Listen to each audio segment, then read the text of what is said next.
So ayan na mga pre. Ito rin pala pre. Subukan natin. Ito siya oh. Hindi tayo makalapit dito banda kasi nga maraming langgam. Dol, lagyan mo na sa higto dol. Wait a minute. Ayan oh. Sabi tayo. Sige sige dol lang. Ito siya oh. So yun, literal, wala ka talaga siyang bulok guys. Ito na yung itim niya. So pag tinanggal natin ng ganyan, Tabi. oh, wala ka makikitang bulok niya guys. Ayan oh.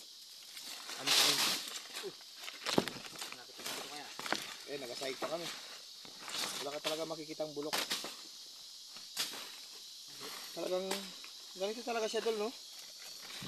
Pala. Ano, kunin ko yung isa? Ito lang. Yan yung isa lang. Saka na dol. Ayan, dito makalapit tayo. Yes! Gandang kainan to. Ayan, oh. Wow! Pare! Tapos ang kinagandahan dito, hindi sumasama dito sa balat niya yung ano. Tawag niyan? Yung kanyang laman. So palaging nandito lang sa ano niya oh. Ayan oh. Alright.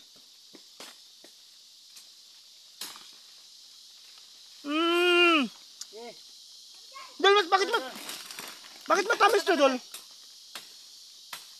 Ha? Bakit mas matamis to kasi siya isa? Kasi yun, hindi, pag ano ba namin, sinuskusan pa namin ang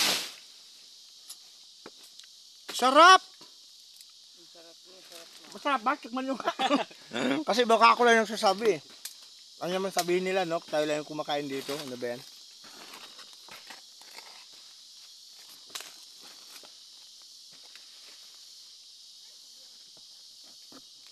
Sarap nga! Dahil na parang pang-insult yung sarap ah. Ingat, tumalon na yung cellphone natin. Guys, sulit. Sarap nito, grabe. Ayan siya. Oh. Woo! So ayan, sa mga gustong umorder nito guys, mag-message lang kayo sa ating Facebook page na, sa ating Facebook account na Gaya Amis, no? Tsaka, pwede rin kayo kumontak guys sa number na 0981-7593448. Ayan. Sa mga gustong tumikim ng mga wild fruits, ayan, naglalaglagan pa oh. Kakatakot naman dito. Pero masaya yung ganitong adventure. So, hindi makakita ka ng ganyan. Wow! What a fruit. Marang na style, mukaput. Iba yung lasa niya sa marang dol. Mas masarap yan kaysa kaya marang. Malinamnam siya kaysa sa marang. Goods na goods. So yan guys, hanggang dito lang sa mga gustong tumikim ng ganitong prutas guys, yan, mag-PM lang kayo. Napakasarap. Tawag dito sa amin dito guys is bukagan. Ayan, okay. Ayan siya. Ayan. Alright.